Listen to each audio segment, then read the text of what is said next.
Welcome. Hey, is the bird in your building again? Dude, the bird is in the garage again, and he's gonna come out at some point, I'm sure. So, what kind of bird is it? It's a little small thing. It's got a kind of pointy beak. There's a little bit of yellow to it and gray. Have you seen a bird like this before? I've definitely seen. It's a relatively common bird, but less common. Okay. If that makes sense. So, that bird is here with us today. By the way, I'm Steve. I'm Keith. And we're here with the New Dad Rock. This is episode 1.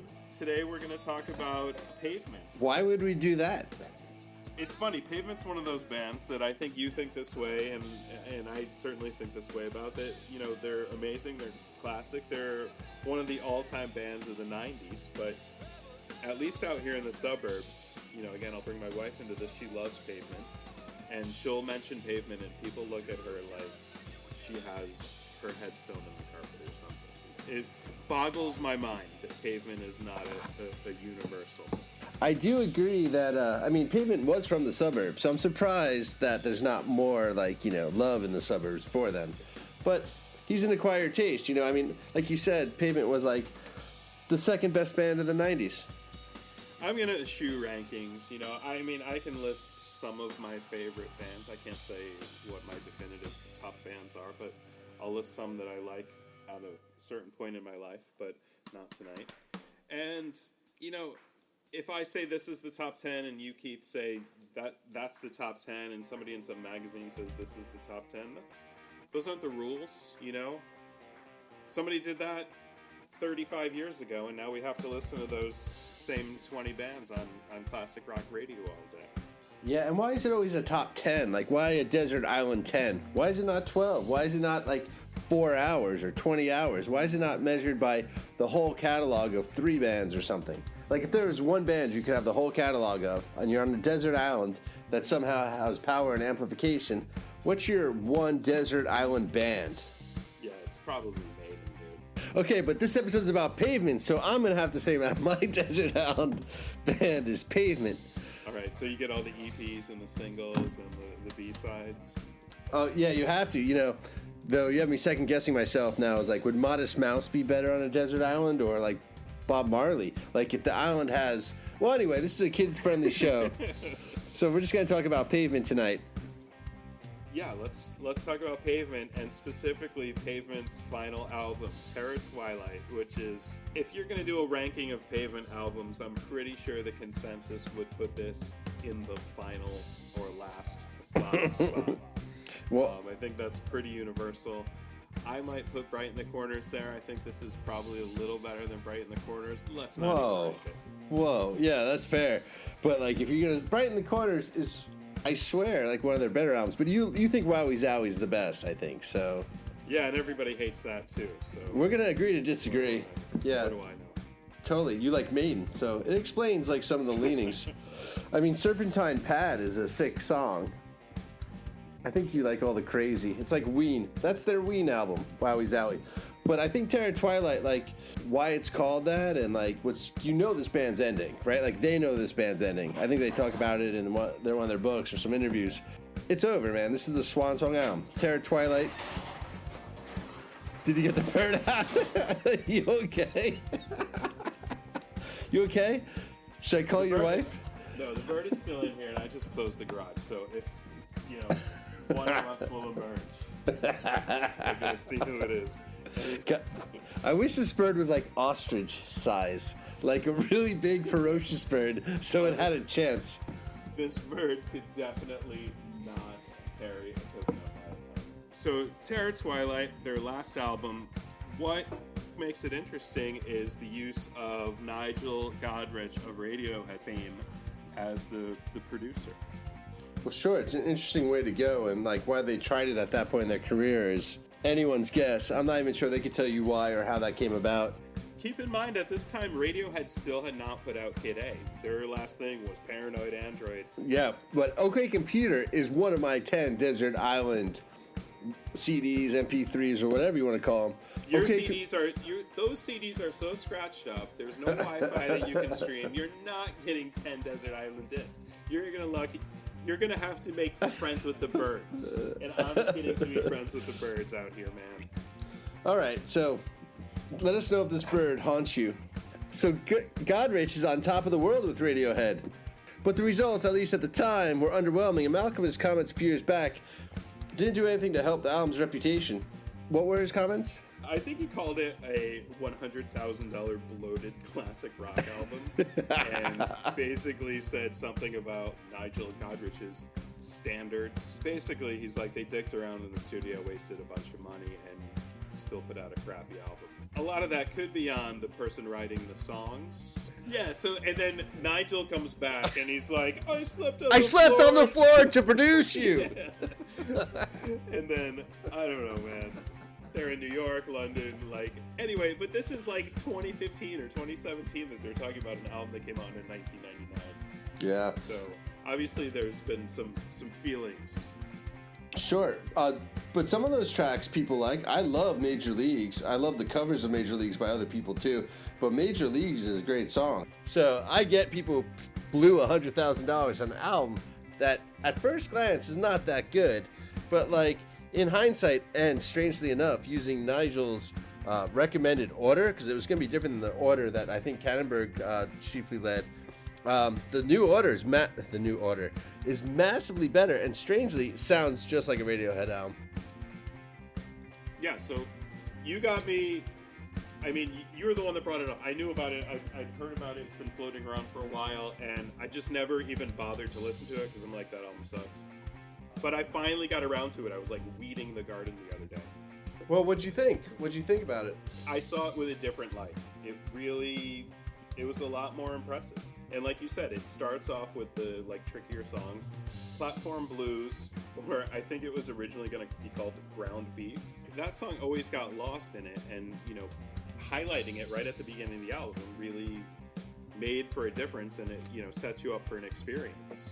Nigel's producing the album. The one thing he really has control of is the beginning and the end of the album. I mean, all of the instruments are playing in the middle, but in the first 5 to 20 seconds, in the last 5 to 20 seconds or whatever, he has the total ability to isolate one, or maybe they started funny and he kept the piece. So if he's the one creating the beginnings and the ends of the songs, whether they're like 1 second or 20 seconds, then he suggests the order. He knows those sounds are going to go into those other sounds. He didn't build those sounds individualistically. He built those sounds, I think, I'm just guessing, I haven't spoken to him, but like, he built them in the order of the playlist he suggested. I think one of the things that I heard Cannonberg said was like, yeah, only like 2 or 3 guys in the band were even on that track. Nigel plays harmonica on it, so I think that was Cannonberg's whole problem with starting with it. Wait, hold on.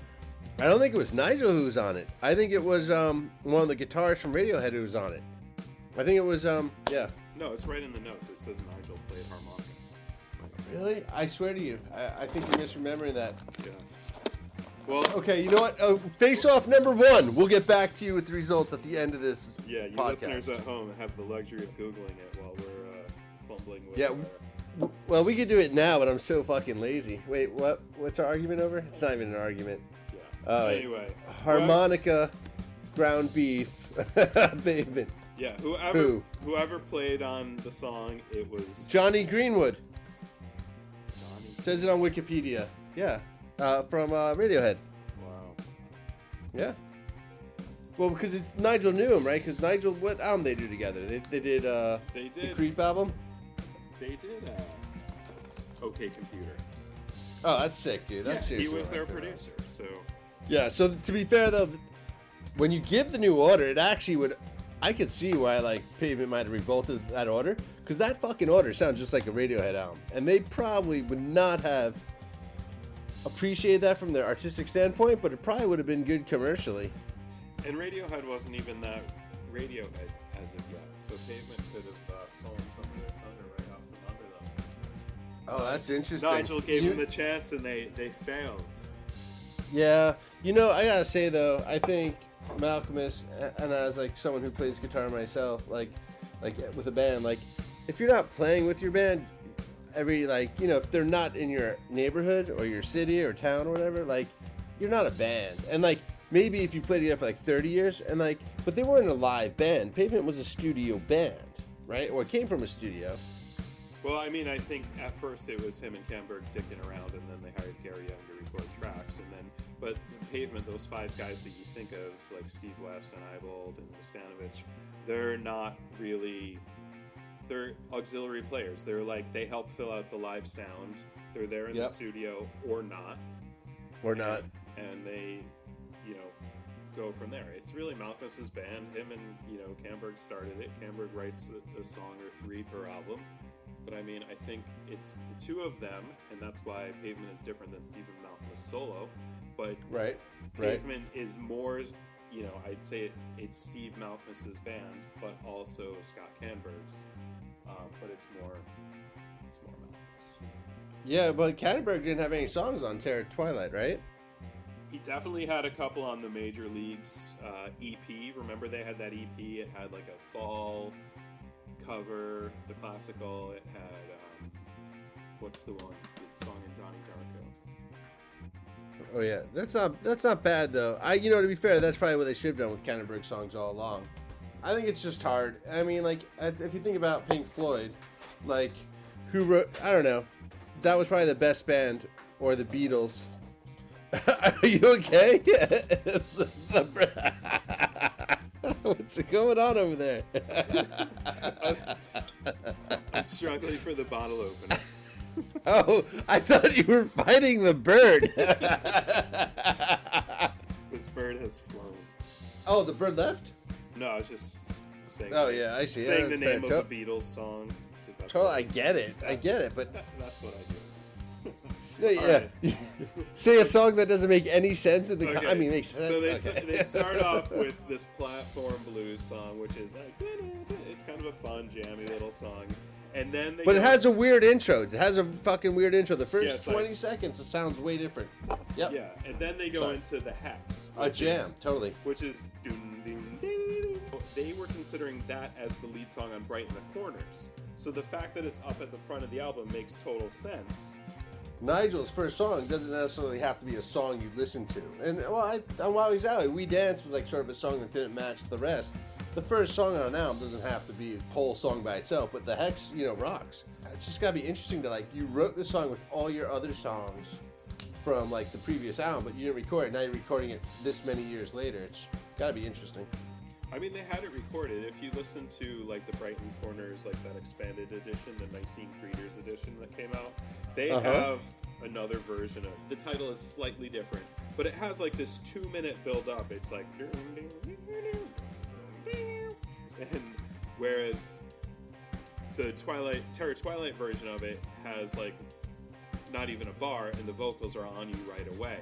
So that's interesting. That's more of like a jam band, like going out and doing 4 bars here. They tease it a little, do 4 more bars, and then vamp a little bit more, and then the song starts. Whereas this kind of lurched right into that kind of swallows bit. Dude, you got me thinking that maybe there was different versions of these songs for the different orders of the albums. Like maybe that was the version for Nigel's ordering. Like, so now think about that album that way. Well, like, I think this is the version for Nigel's ordering because it's the one that was recorded later. The earlier version is... I see. Whatever good point. It's a pretty chirpy song to have second. The instrumental section, you know, at the 4-minute mark is pretty blissful. I mean, it's almost like Fish, you know, which like good fish, not bad fish. Yeah. By the way, have you been watching the Dinner and the Movies that Fish has been putting out every Tuesday during the pandemic?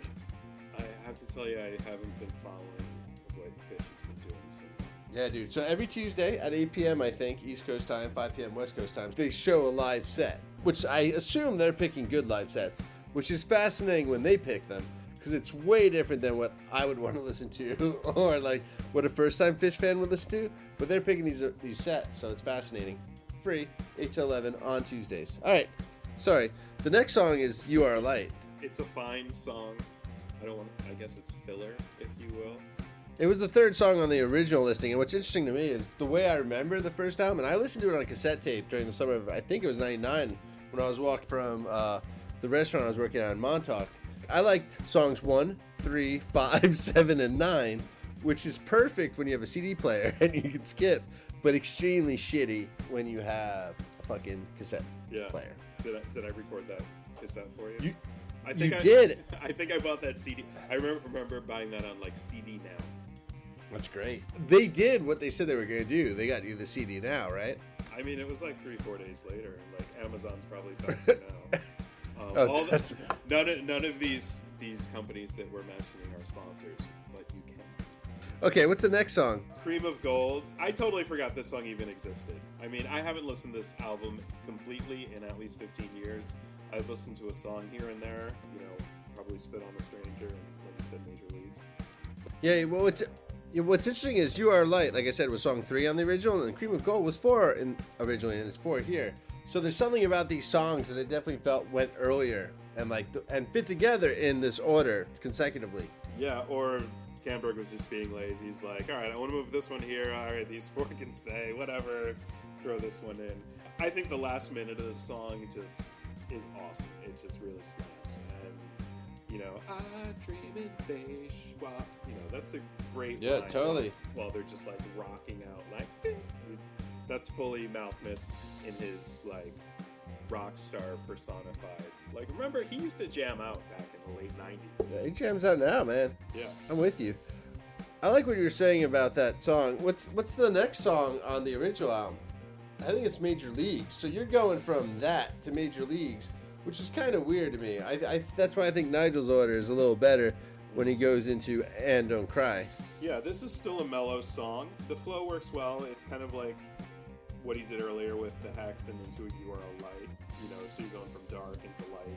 Well, yeah, and it's song 5, so it's like 16 minutes in. You've been listening to this for a bit. You want the change of tone. Right. Like, you need it, right? You need relief from this pressure. Yeah, and this song, after a few challenging songs, this one's definitely Pavement, the more mature Pavement and, Malcolmus's later solo stuff. But again, you still have the elements that harken back to the early Pavement, that so-called slacker sound. And then the song just kind of gets sleepy and then stops at the end. You saw them on this tour. Yeah, I just remember being bored at these shows and being like, yeah, these... Wait, Malcolmus, wouldn't look at the rest of the band. Like, you could just tell it was old. Folk Jam is next, which that was one of my favorites. I remember, back when this came out, I remember Folk Jam really liking. I swear that the songs you like off this album are not my songs off this album. Folk Jam, I don't know.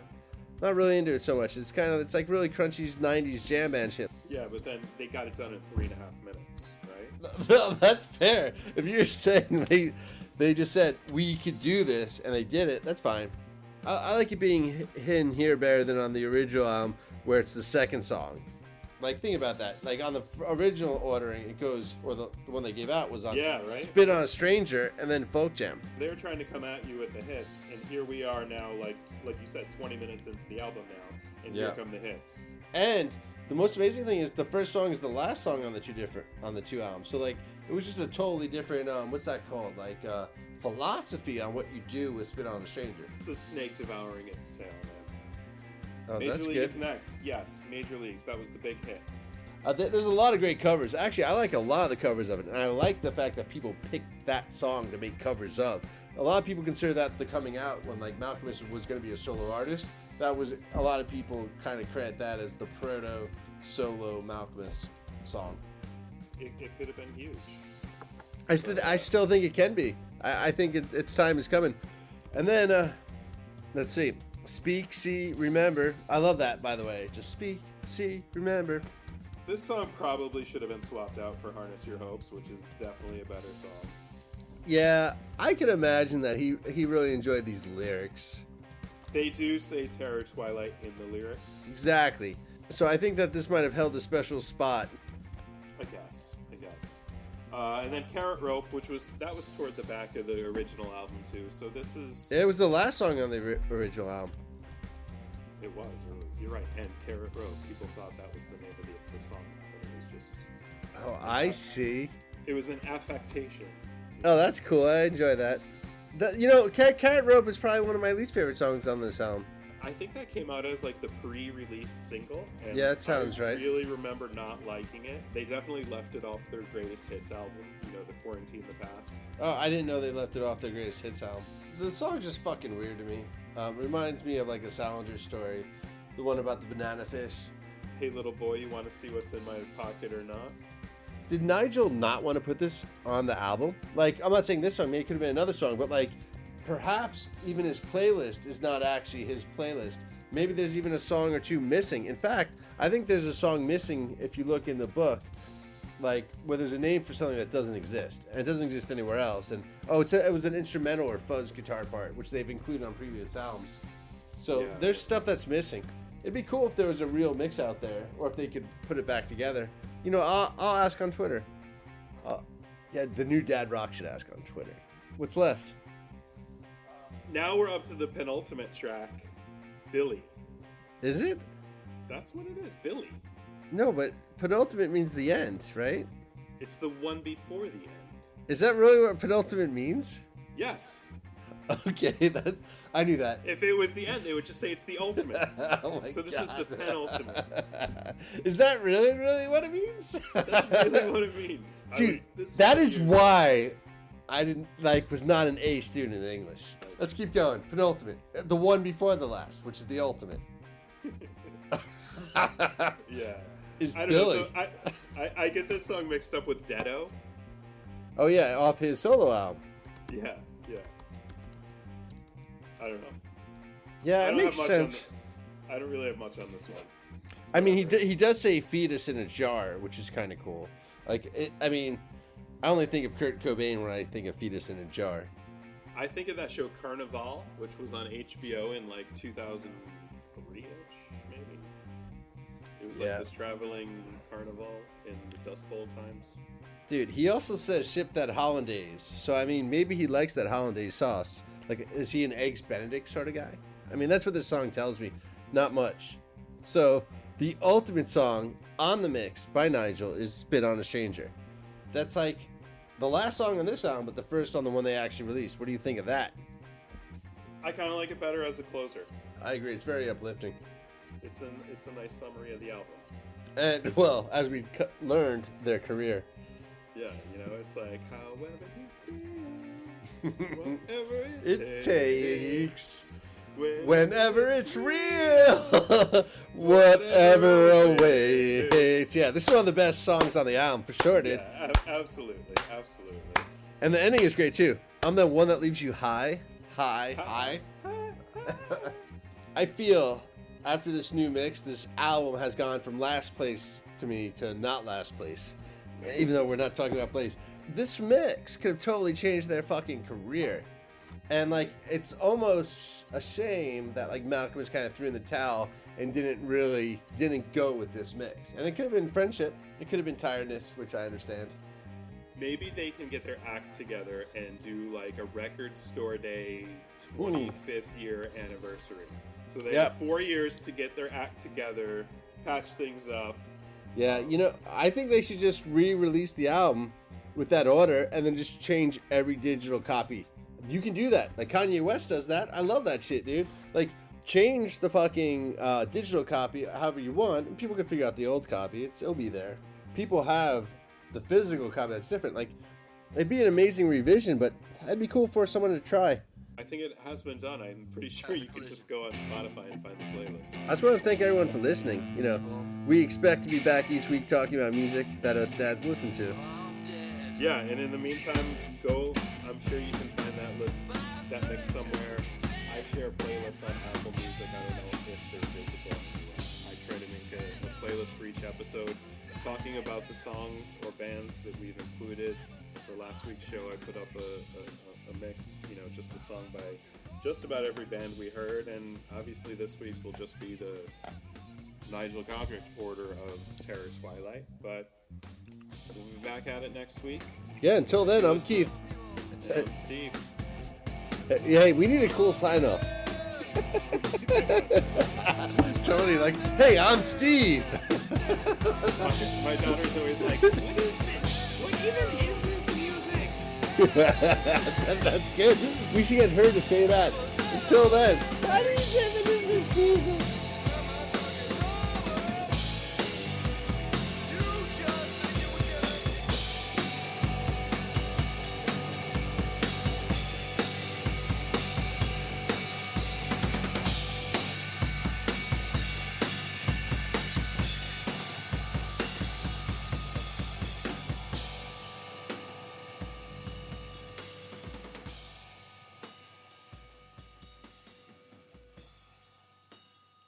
And the birds are nowhere to be seen. So I think we survived, or at least we have a truce.